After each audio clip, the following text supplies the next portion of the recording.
Leitura do nosso tratado, mais um dia. Eu não fiz muita chamada. Eu vou até entrar nas pessoas. Deixa eu colocar aqui. Leitura do tratado. Vamos colocar aqui do 31, aliás, ao 45.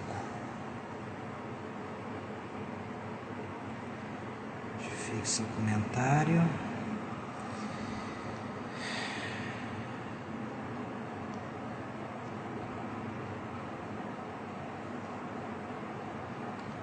Convidamos as pessoas.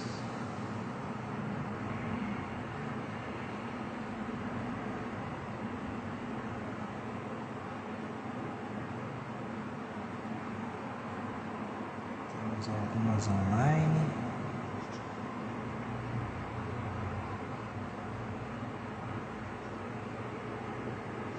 É isso aí.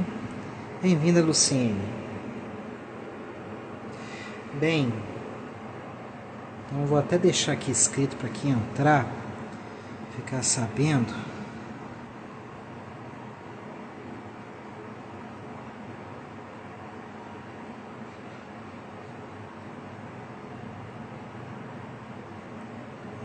Não perder as lives.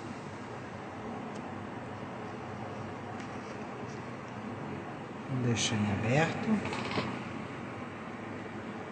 Esperar só mais um pouquinho para entrar mais gente.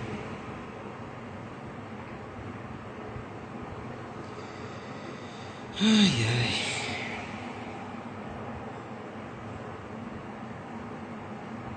Nossa, esses efeitos são muito escandalosos. Enquanto a gente muda, ele vai mudando também.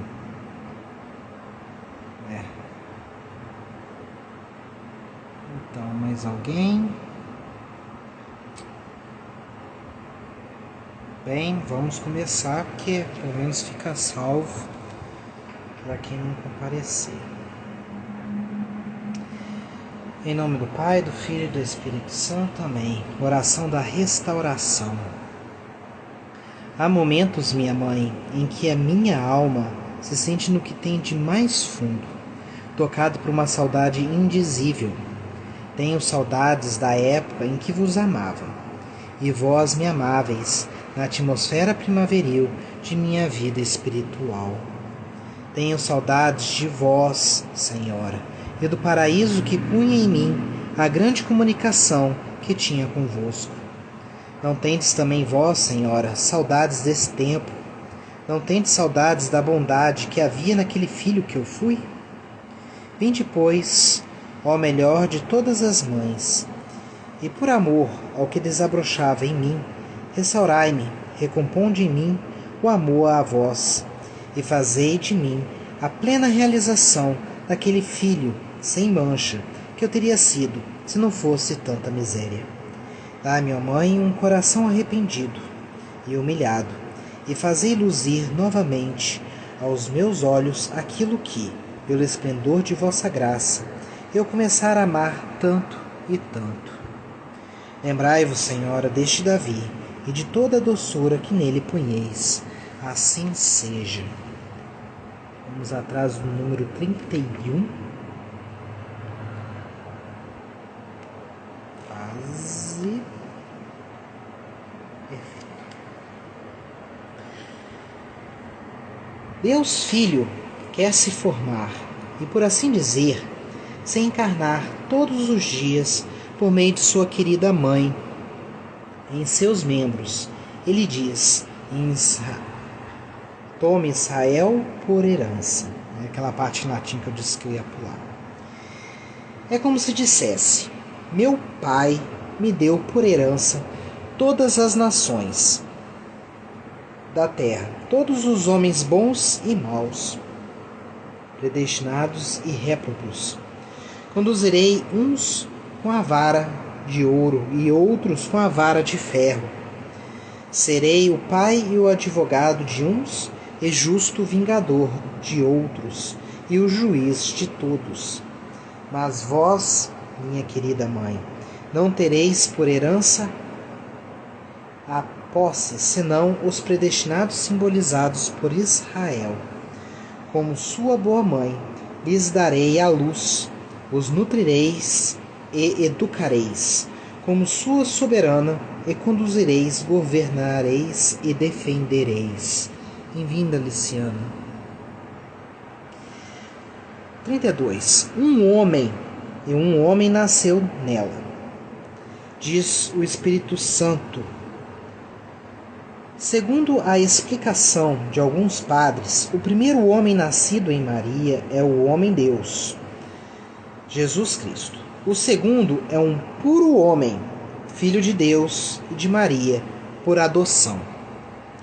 Se Jesus Cristo, o cabeça dos homens, nasceu dela, os predestinados, que são os membros dessa cabeça, devem também nascer dela, por uma consequência necessária. Uma mesma mãe não traz ao mundo a cabeça ou o chefe sem os membros, nem os membros sem a cabeça, senão seria uma monstruosidade da natureza. Do mesmo modo, na ordem da graça, a cabeça e os membros nascem de uma mesma mãe, e se um membro do corpo místico de Jesus Cristo, isto é, um predestinado, nascesse de uma outra mãe que não fosse Maria, que gerou a cabeça, não seria um predestinado nem um membro de Jesus Cristo, mas um monstro na ordem da graça. Veja só que beleza, né? A argumentação lógica e profunda da relação do corpo místico de Cristo, né? Que é a igreja, e desse nascimento de Jesus, né? E essa relação filial com Nossa Senhora. O livro apresenta aqui uma imagem: Encontro do Menino Jesus entre os doutores da lei, da Catedral de Hamilton, Canadá.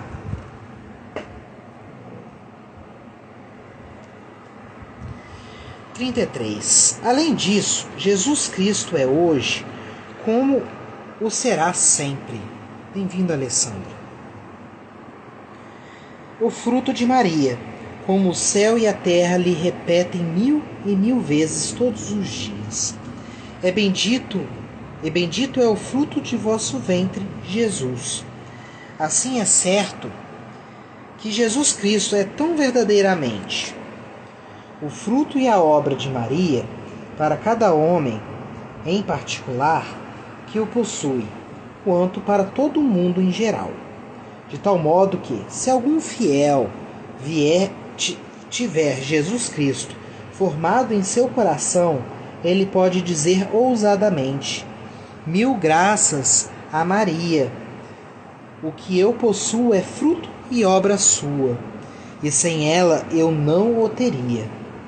Se a ela se podem aplicar mais verdadeiramente do que São Paulo as aplicou a si próprio, essas palavras. Amém, amém. Essas palavras. Aqui ele põe em latim: Quos iterum parturio docem in vobis formentum Christus. Todos os dias dou à luz os filhos de Deus, até que Jesus Cristo, meu Filho, seja neles formados na plenitude de sua idade. Vocês entenderam porque que eu não leio latim, né? É porque eu pensei que ele não fosse traduzir a segunda parte, mas ele sempre traduz. Mãe do Bom Conselho, Genazzano, na Itália. Santo Agostinho, superando a si mesmo e a tudo o que eu acabo de dizer, afirma que todos os predestinados para serem conformes à imagem do Filho de Deus são neste mundo escondidos no seio da Virgem, da Santíssima Virgem, onde são guardados, nutridos, mantidos e engrandecidos por essa boa mãe, até que ela o gere para a glória, após a morte, que é propriamente o dia de seu nascimento, como chama a Igreja a morte dos justos. É tão belo a gente ver toda a teologia se encaixando, né? Ó mistério de graça desconhecido dos réprobos e pouco conhecido dos predestinados. Deus Espírito Santo quer formar eleitos em Maria e por Maria. Ele diz: lançai minha bem-amada e minha esposa, as raízes de todas as vossas virtudes em meus eleitos, a fim de que eles cresçam de virtude em virtude e de graça em graça. Tive tanta complacência em vós, quando vivieis na terra praticando as mais sublimes virtudes, que desejo ainda vos encontrar sobre a terra, sem deixar de estar no céu. Reconduzi-vos para este fim em meus eleitos, que eu veja neles, com agrado, as raízes de vossa fé invencível, de vossa humildade profunda, de vossa mortificação universal, de vossa oração sublime, de vossa caridade ardente, de vossa esperança firme e de todas as vossas virtudes.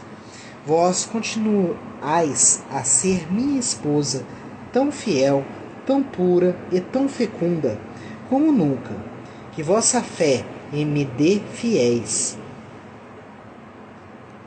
como nunca, que vossa fé me dê fiéis, que vossa pureza me dê virgens, que vossa fecundidade me dê eleitos e templos. Quando Maria lança suas raízes numa alma, nela produz maravilhas de graças que só ela pode produzir, pois só ela é a Virgem fecunda, que nunca teve nem nunca terá quem a iguale em pureza e fecundidade. Maria produziu com o Espírito Santo a maior coisa entre as que já existiram ou existirão, que é um Deus homem, e produzirá consequentemente as maiores coisas que hão de existir nos últimos tempos. A formação e educação dos grandes santos que viverão no fim do mundo lhes estão reservadas, pois somente essa Virgem singular e milagrosa pode produzir em união. Bem-vindo às pessoas que estão entrando. Produzir em união com o Espírito Santo coisas singulares e extraordinárias. Vejam, quando o Espírito Santo, seu esposo, a encontra numa alma, ele voa para lá, entra nela plenamente, comunica-se a esta alma abundantemente, na mesma medida em que ela dá lugar à sua esposa.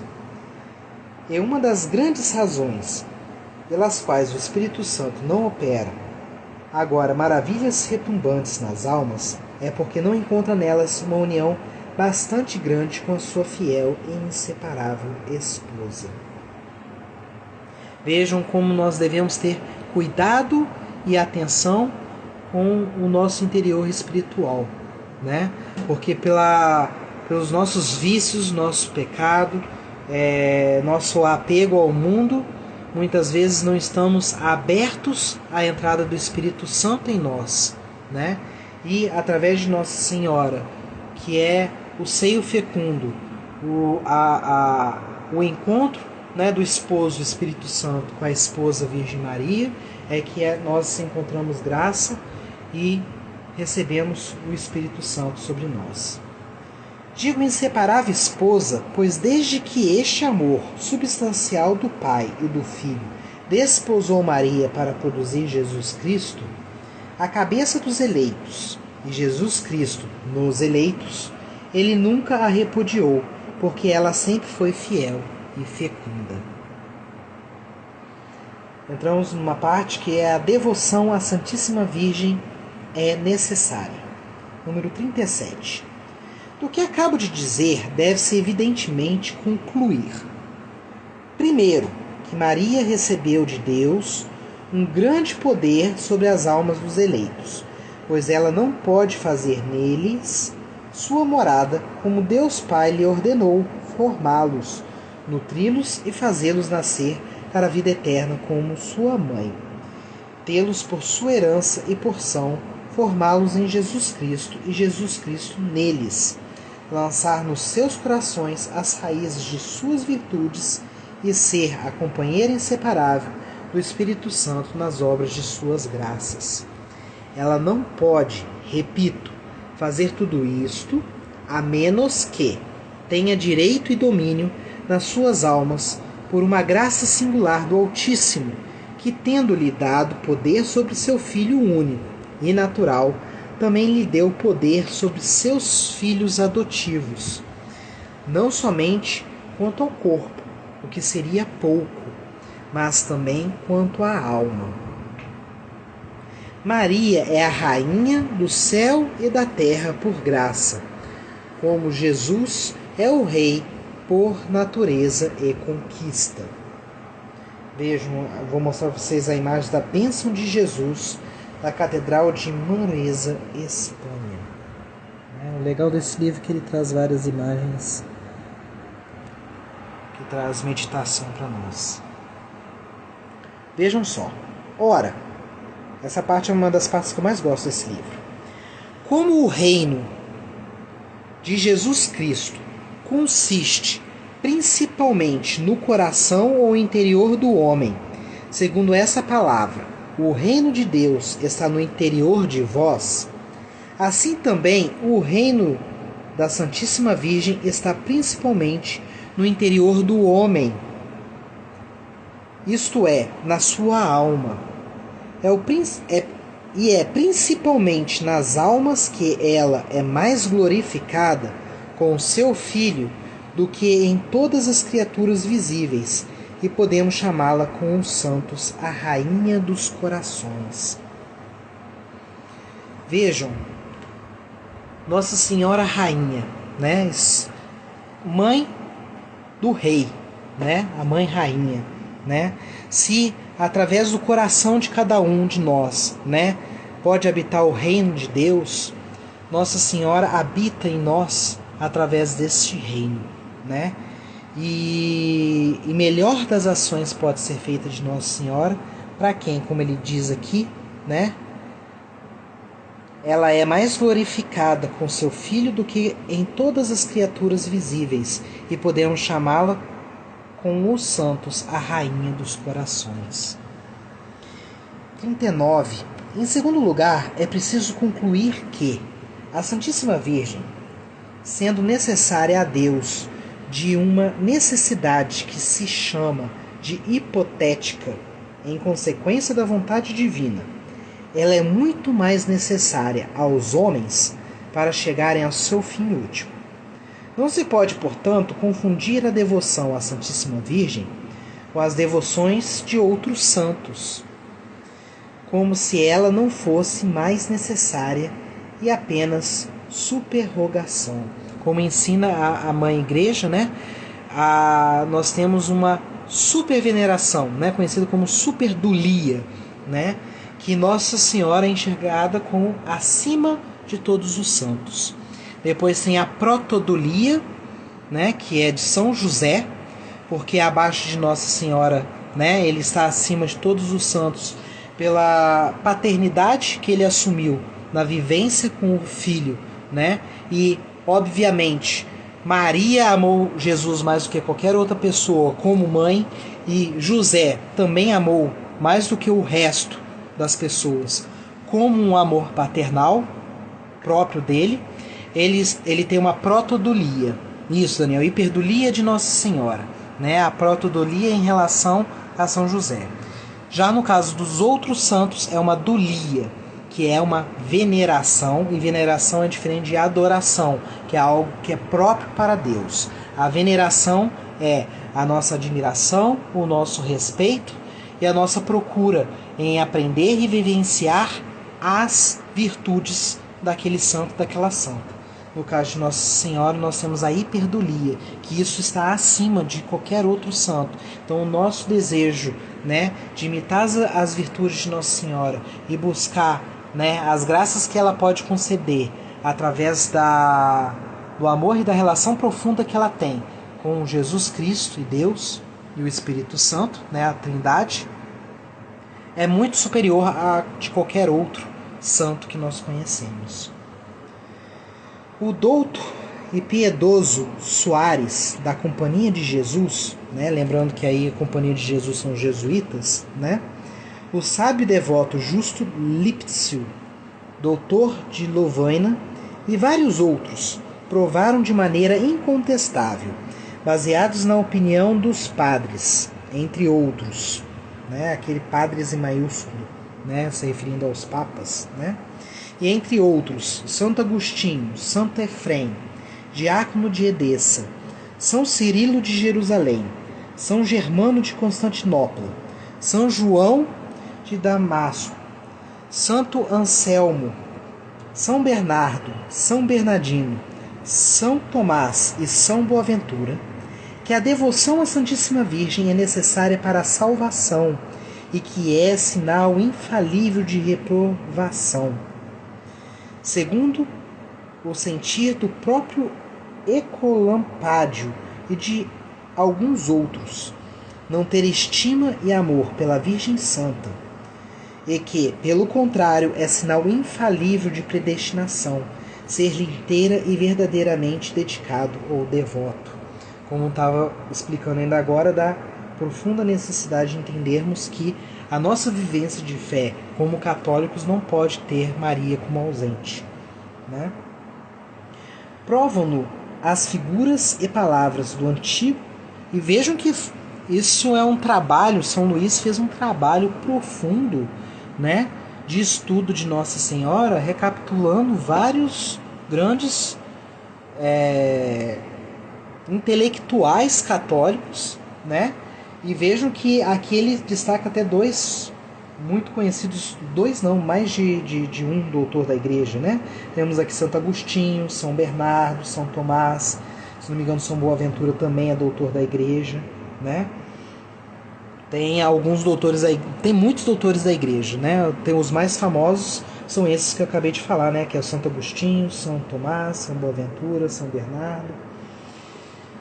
Número 41. Provam-no as figuras e palavras do Antigo e Novo Testamento, as opiniões e os exemplos dos santos o confirmam, a razão e a experiência o ensinam e o demonstram. O próprio demônio e seus asseclas, contrariados e pressionados pela força da verdade, foram muitas vezes obrigados a confessá-lo.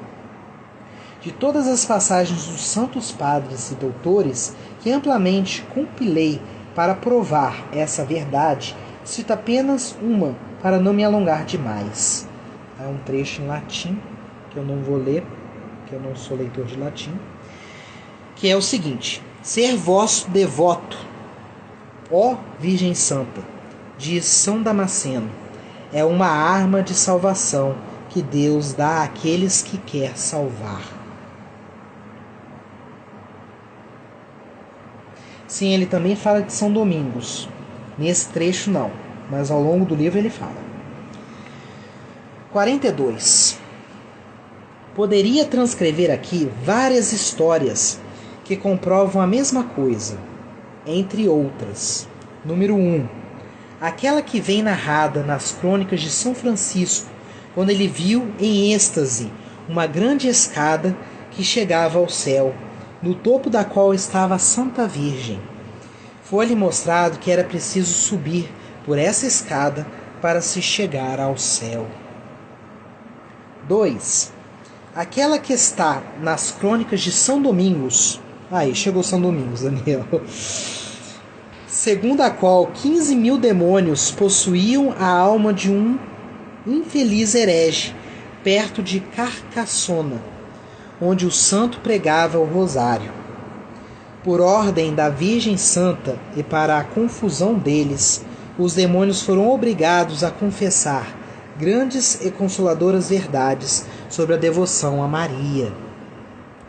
E o fizeram com tanta força e clareza que por pouco que se seja devoto da Santíssima Virgem, não se pode ler essa história autêntica e o panegírico que o demônio fez contra sua vontade da devoção a ela, sem verter lágrimas de alegria. Vejam que atualmente, né, tem alguns exorcistas que relatam, né, do pavor que os demônios têm a Nossa Senhora e o como eles agonizam diante de orações marianas. E São Luís é de muito tempo, né? E ele mostra que ao longo da história, né, a igreja, através de todos os exorcismos que se tinham, como os demônios agonizavam e se desesperavam diante do nome e da intercessão de Nossa Senhora. Se a devoção à Santíssima Virgem é necessária a todos os homens para simplesmente alcançar sua salvação, ela o é ainda mais para aqueles que são chamados a uma perfeição particular. E não acredito que uma pessoa possa adquirir uma união íntima com Nosso Senhor e uma perfeita fidelidade ao Espírito Santo sem uma grande união com a Virgem Santa e sem uma grande dependência de seu socorro. 44. Só Maria encontrou graça diante de Deus sem auxílio de nenhuma outra pura criatura. Todos os que acharam graça diante de Deus, desde então, só por seu intermédio a acharam, e também só por ela a encontrarão todos os que ainda hão de vir. Ela estava cheia de graça ao ser saudada pelo arcanjo Gabriel, e foi superabundantemente repleta de graça pelo Espírito Santo, quando ele a cobriu de sua sombra inefável. E de tal maneira essa dupla plenitude aumentou dia a dia, momento a momento, que Maria atingiu um imenso e inconcebível patamar de graça. Por isso o Altíssimo a constituiu a única tesoureira de seus tesouros e a única dispensadora de suas graças, para enobrecer, elevar e enriquecer quem ela quiser, para fazer passar, apesar de tudo, quem ela quiser pela porta estreita da vida, e para dar o trono, o cetro e a coroa de rei a quem ela desejar. Lembrando, pela saudação do anjo, basta se verificar todas as saudações de anjos que temos na Bíblia, né, aparições de anjos a pessoas, que a de Nossa Senhora foi algo singular, né? A beleza e a profundidade da exaltação do anjo a Nossa Senhora, né? E parte da surpresa dela foi com tais palavras, né? Ave Maria, cheia de graça, um anjo saudando uma humana de tal maneira, né? Vemos que aí realmente Deus colocou Nossa Senhora como um plano singular na vida, né? Na nossa vida, na vida da igreja. 45, antes da gente encerrar, só ver o horário, estamos no nosso limite. Só a Maria Deus confiou as chaves dos celeiros do divino amor e o poder de entrar nas vias mais sublimes e secretas da perfeição, e de nelas fazer entrar os outros. Só Maria dá aos miseráveis, filhos da infiel Eva, a entrada no paraíso terrestre, para se passearem agradavelmente com Deus, para aí se esconderem em segurança dos seus inimigos, e para aí se alimentarem deliciosamente, sem temer a morte, do fruto das árvores da vida e da ciência do bem e do mal, e beberem a grande tragos as celestes águas da bela fonte que aí jorra em abundância. Ou antes, sendo ela própria esse paraíso terrestre, essa terra virgem e abençoada, de onde Adão e Eva, pecadores, foram expulsos, só acolhe em si aqueles e aquelas que lhe apraz, para os tornar santos. Apresento a vocês uma imagem de Adão e Eva sendo expulsos do paraíso, da igreja de São Rafael da Costa Rica.